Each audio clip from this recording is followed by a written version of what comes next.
Est-ce que la AAF va survivre? Bienvenue à Focus. Ici Ray Lalonde et voici mon podcast sur la business du sport, offrant un contexte et une perspective unique. Et c'est parti.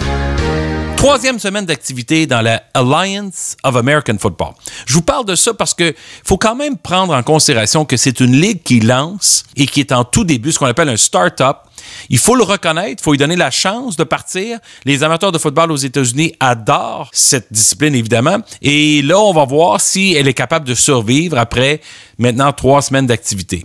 Les cotes d'écoute la première semaine étaient très impressionnantes. Ça fait effectivement le tour des États-Unis parce que ça l'a égalé les cotes d'écoute obtenus par le match de la semaine de la NBA il y a 3 semaines.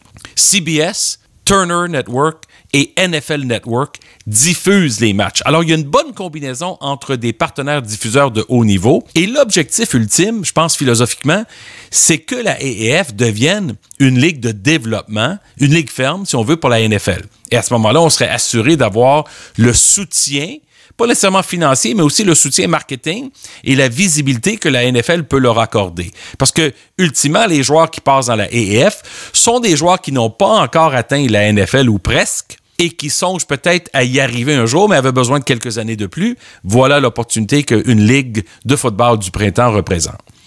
Les assistances lors de la première semaine. Il y avait quand même 27 857 personnes à San Antonio puis 20 191 personnes à Orlando.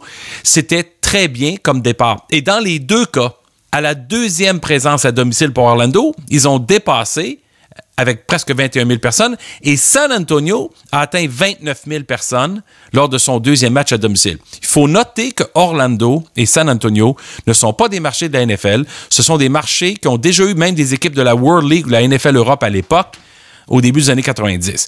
Cependant, il y a une couple d'équipes qui souffrent un peu au niveau des assistances. Je pense à Salt Lake City, qui a eu 10 412 personnes ce week-end.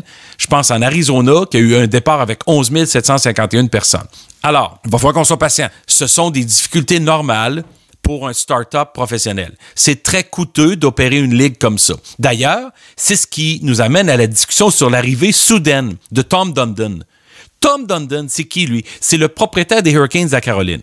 Il est arrivé la semaine dernière avec une injection de capital comme investisseur principal, totalisant jusqu'à 250 millions de dollars US. Pas 250 millions d'un coup, mais 250 millions éventuellement, si la Ligue continue sa progression positive et s'il est satisfait de son investissement. Il est devenu soudainement la tête d'affiche, ce qu'on appelle le chairman pour cette ligue-là. Puis pourquoi il a fait ça? Ben d'abord, regardons du côté de l'AAF. C'est pas parce que l'AAF était immédiatement à risque de fermer ses portes. C'était que depuis le début, il cherchait des investisseurs de haut niveau. Et Dundon avait attendu voir les résultats au niveau des cotes d'écoute aux États-Unis sur les réseaux et au niveau des assistances et regarder et comparer le produit. Je pense que ses déclarations la semaine dernière par rapport à son degré de satisfaction font foi de tout.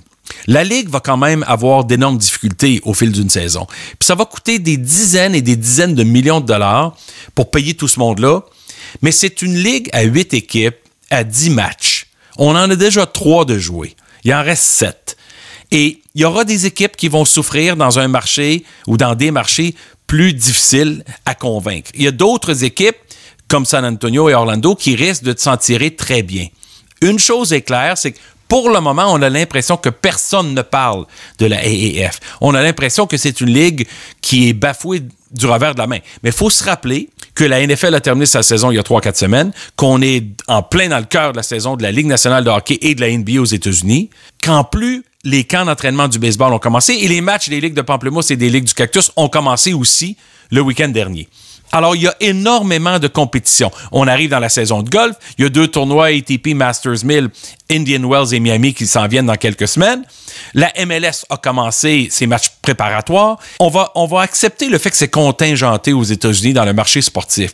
Et c'est très difficile pour une ligue de survivre. Mais évidemment, comme n'importe quelle entreprise, il faut lui donner le temps de respirer. Il faut leur donner le temps de mettre en place leur plan marketing, leurs différentes initiatives et de cultiver un suivi puis une base de partisans dans chacune des 8 villes. Dundon est un propriétaire agressif. Il l'est avec les Hurricanes. Ça n'a pas encore donné les résultats souhaités, mais c'est un gars qui est relativement jeune d'esprit, dynamique, qui veut absolument une réussite en Caroline avec les Hurricanes. D'ailleurs, l'équipe s'améliore sur la glace. On n'a pas encore vu de grands résultats dans les gradins, mais ça s'en vient. Et j'ai confiance en Tom Dundon. Et j'ai confiance que Dundon a fait un bon geste d'investir au tout début de la AAF, parce que je crois fondamentalement que les Américains vont réussir à créer une place dans, si on veut appeler ça, l'environnement sportif au printemps pour une ligue de football. Est-ce que l'avenir est assuré? Non. Est-ce qu'on voit une dilution du produit football? Bien entendu, chaque fois qu'on rajoute une ligue. Ça représente de la compétition pour la Ligue canadienne. Ça représente potentiellement une ligue de développement pour la NFL. On va voir ce que ça va donner. C'est à suivre. Ils sont déjà à 3 semaines d'activité. Tous les week-ends, il y a 4 matchs à l'affiche. Regardez, ça vaut la peine de jeter un coup d'œil sur la qualité du produit qui est actuellement très bonne.